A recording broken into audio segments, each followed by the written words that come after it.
If you're a fan of the Recruiting Future podcast, then you will absolutely love our newsletter, Recruiting Future Feast. Not only does it give you the inside track on what's coming up on the show, you can also find everything from book recommendations to insightful episodes from the archives and first access to new content that helps you to understand where our industry is heading. Sign up now and also get instant access to the recording of my recent webinar on the future of talent acquisition. Just go to recruitingfuturefeast.com/webinar. That's recruitingfuturefeast.com/webinar. There's been more of scientific discovery, more of technical advancement and material progress in your lifetime and mine than in all the ages of history.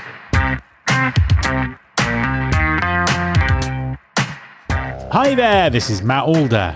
Welcome to episode 533 of the Recruiting Future podcast. Despite months of layoffs and challenging economic news, engaging with top talent is still very hard. It's even harder if you're hiring for an employer with very little profile or brand awareness in the talent markets you're targeting. So, what strategies are employers using to engage with top talent? And what lessons can large enterprises learn from small and agile startups when it comes to storytelling and effective use of tech stacks? My guest this week is George Morris, Head of Talent Acquisition at Lindus Health. George has vast experience in building hiring strategies for high-growth startups and has practical advice to share on how TA leaders should be responding to the disruption we see in the market. Hi, George, and welcome to the podcast. Hey, thanks, Matt. Great to be here. An absolute pleasure to have you on the show. Please, could you introduce yourself and tell us what you do? Sure thing. So I'm head of talent at Lindus Health. We're a next-gen CRO, which is a clinical research organization, accelerating clinical trials for biotech and health tech pioneers. I was previously a venture-backed startup founder, co-founded Prologue, which is a candidate-first applicant tracking system. And I was also a managing partner at Talentful, the embedded recruitment provider, after 5 years as an in-house talent leader. Fantastic stuff. So huge amounts of experience, and very keen to ask you this first question, which is the same question I'm asking everyone who comes on the podcast at the moment. What are you seeing in the market at the moment? Is it still a challenge to find the right talent? How are the kind of mass layoffs that we've seen in tech affecting everything? You know, what's it like out there from your perspective? Yeah, the hiring market at the moment is probably the strangest I've seen in my 10-year career. It feels as though we're at this really interesting phase of recalibration.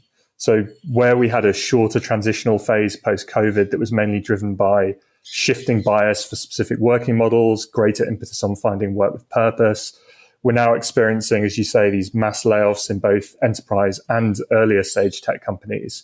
And the second order effects of that, I think companies are still adapting to navigate. It's worth mentioning really high caliber talent is always hard to engage. So nothing has changed there due to layoffs. Everybody's still competing for the same folks. The same principles apply as always have. Finding talent is quite straightforward, particularly at the moment. But anyone given a strong shortlist, anyone can populate a potential talent pool given the data available online and through LinkedIn, etc. But actually engaging that talent, engaging those candidates consistently through a bilateral hiring process is the trickier part, and even more so right now. So particularly given the fact that recruiting functions are oftentimes stretched now, what I'm seeing is that the most important thing has become minimizing your administrative burden, leveraging your recruiting team in the activities where they have the propensity to maximize candidate engagement and affect specific outcomes and metrics we know to be important, like offer throughput, interview stage conversion. I don't think that much has changed beyond a lot of the tactical level engagement with candidates. And the principles actually remain the same in terms of how you approach that, particularly at early stage. I'm interested to explore that further, particularly with those candidates that it's hard to reach and hard to engage with. How is it best to attract and onboard talent like that? I suppose specifically how important is sort of employer brand and brand awareness within that, and what happens if you don't have those within that particular market? Yeah, in my view, great early stage recruiting is primarily centered around two things. So The first thing is narrative building or storytelling from your recruiting team, and actually consistency of that storytelling from the hiring team who are engaging candidates throughout the hiring process. And the second thing is building really deep resonance between candidates and your mission and team.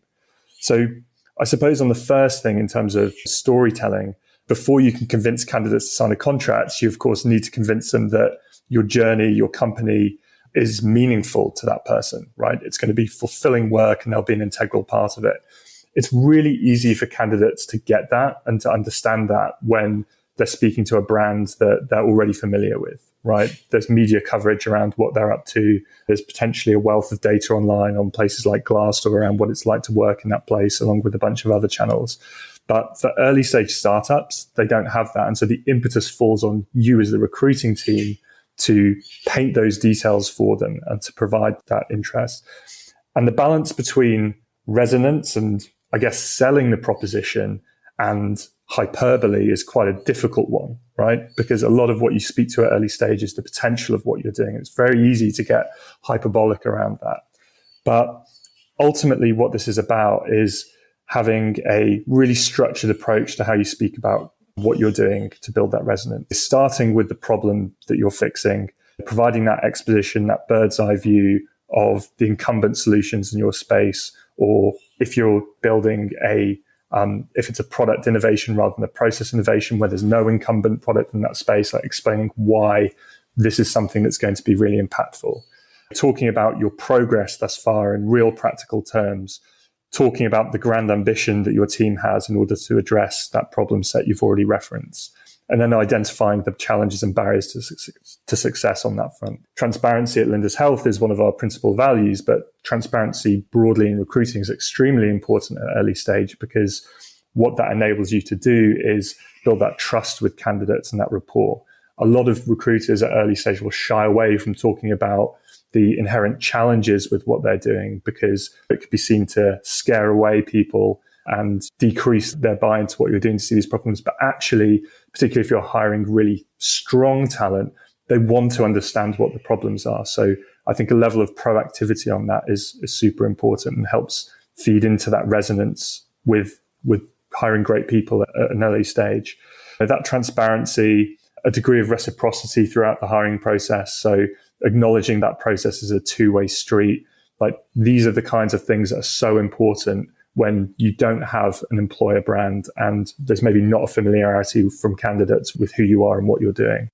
And what are the ways that you can tell those stories through the process or at that kind of, almost that kind of marketing stage that sort of go beyond just those one-on-one conversations? Yeah, I think a lot of what we do at Lindus Health, which has a really profound effect on candidate buy-in to what we're doing, is being able to reference, I mean, it's going to be very specific to us, but reference specific white papers and specific collateral that's come out of well-recognized institutions or publications around the problem space that we're dealing with, right? So this is about not just us saying it, but leveraging collateral outside of our own work and being able to point at specific studies or specific articles in Crunchbase and be able to say, okay, this is why this is important. In many ways, this is what we talk to our investors about. This is what we reference when we're talking to our customers. Like, the problem space that I'm referencing on this one-to-one level is something that there are other third parties talking about and identifying as a problem. Over the last few years, there's been an almost bewildering amount of technology, new technology coming into the market with all kinds of different, sometimes quite strange use cases. How, as a sort of a TA leader or a TA team, do you deal with that sort of influx of technology? How do you make sense of it? Yeah, it's really easy to be overwhelmed by what's out there.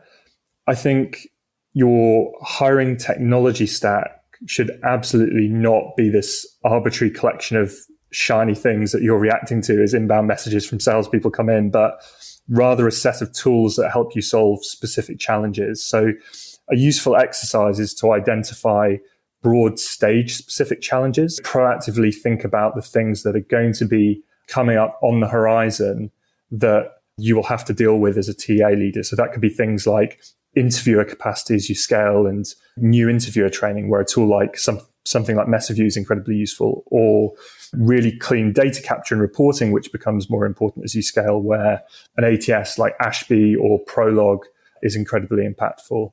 It's really about speaking to maybe your investors' head of talent, speaking to a broader network of later stage talent leaders to identify the things that they learned along the way, and then assess the relevance to you.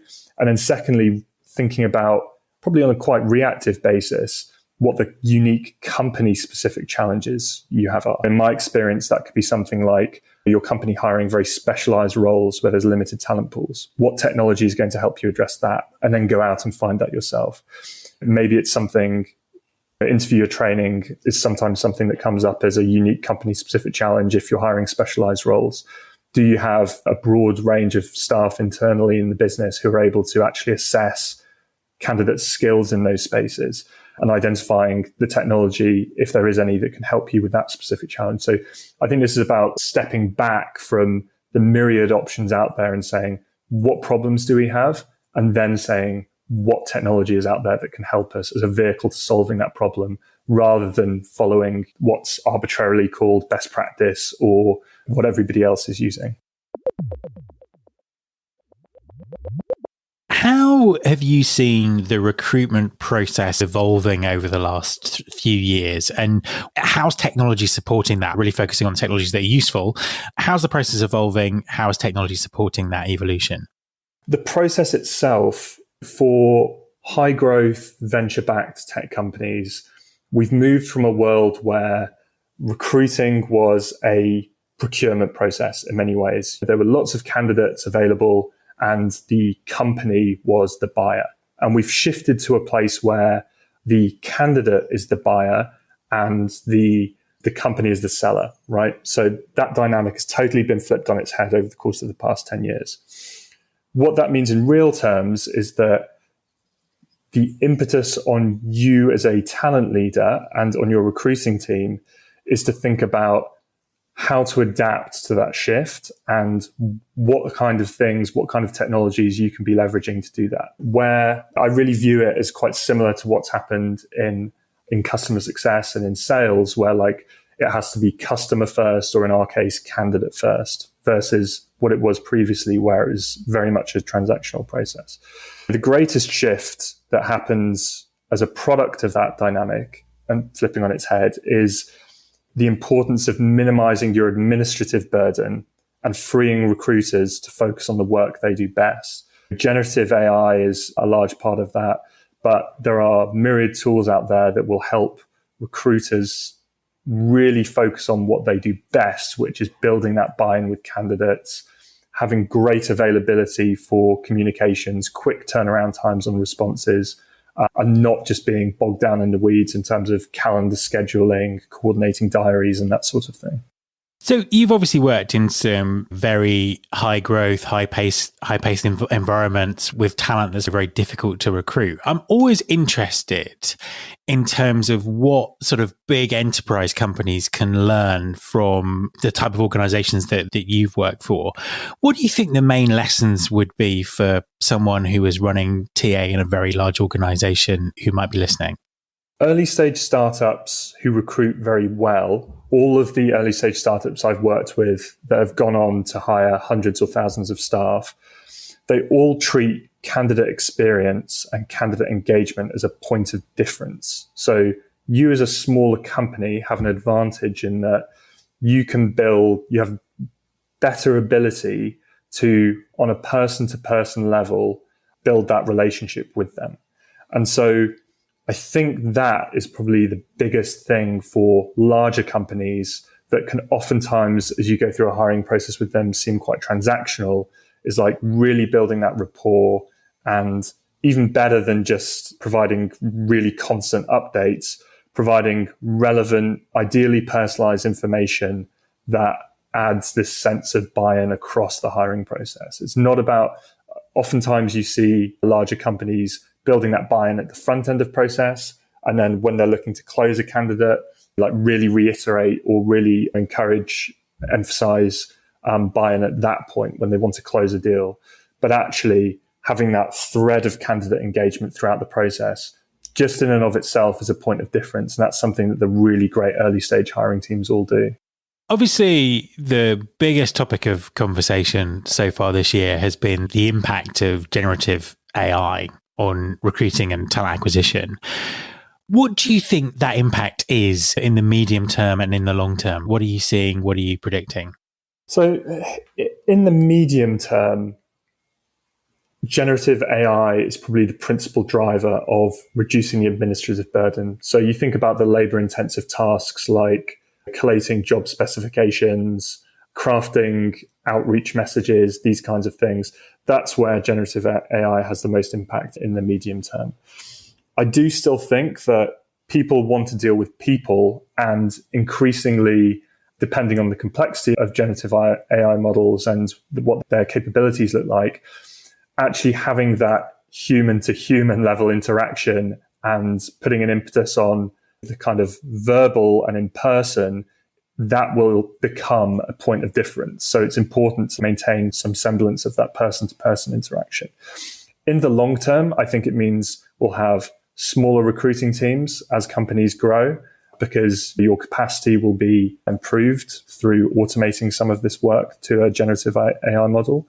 And I think that particularly on the, the more project-oriented side, projects like, making uniform job specs, like all of this sort of stuff that sometimes would take an inordinate amount of time, like 2-3 years ago, those kinds of things aren't going to be a problem in the way that they were previously in terms of the time sink that they are. From a more mid to senior level in the recruiting space, that kind of work or experience and that kind of work will become less relevant. And you will see more mid through senior level talent folks stay with their hands on the tools and be leveraging that experience of person-to-person contact and candidate engagement that they've developed so well. And that leads nicely onto my final question, which is, how would you advise TA leaders to prepare themselves for this future? Ultimately, I think in the next 2 to 3 years, the kind of like next macroeconomic cycle, there's still going to be a real focus on like the key metrics that need to be important in recruiting: offer conversion, stage conversion, time to fill. And across all of those things, like efficacy in terms of costs is going to be super important. So in the medium term, 2-3 years, I think that's going to be super important. In the longer term, I would say building a familiarity with the very progressive, transformative tools that are coming into the ecosystem is going to be very important. And actually like diving into those products and understanding the lexicon, the semantics of how we speak about them is going to be incredibly important, because at the moment on a kind of IC level, lots of recruiters are like using these tools, but it would be very easy for TA leaders to become detached if they're not using those products on a day-to-day basis, if they're not the person sitting on a demo, if they're not the person who's assessing and dissecting those tools. So I think staying as close to that technology when you're assessing it, staying as close as possible to it when you're assessing it, is going to be an incredibly important part of TA leaders preparing themselves for the future and staying relevant. George, thank you very much for talking to me. Thanks for having me, Matt. My thanks to George. You can subscribe to this podcast in Apple Podcasts, on Spotify, or via your podcasting app of choice. Please also follow the show on Instagram. You can find us by searching for Recruiting Future. You can search all the past episodes at recruitingfuture.com. On that site, you can also subscribe to our monthly newsletter, Recruiting Future Feast, and get the inside track about everything that's coming up on the show. Thanks very much for listening. I'll be back next time, and I hope you'll join me.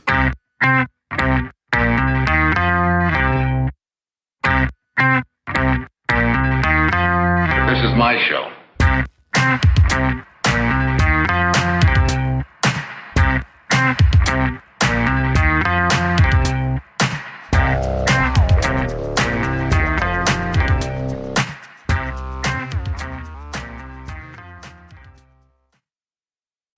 HR technology is a heck of a business. Investors are putting more money into it, employers are using artificial intelligence more and more, and analytics are applied to everything from performance to engagement to workforce planning. I'm Mark Pfeffer, the editor of the HCM Technology Report and the host of People Tech, the podcast that's all about technology and how HR puts it to use. Subscribe to People Tech wherever you listen to your favorite podcasts.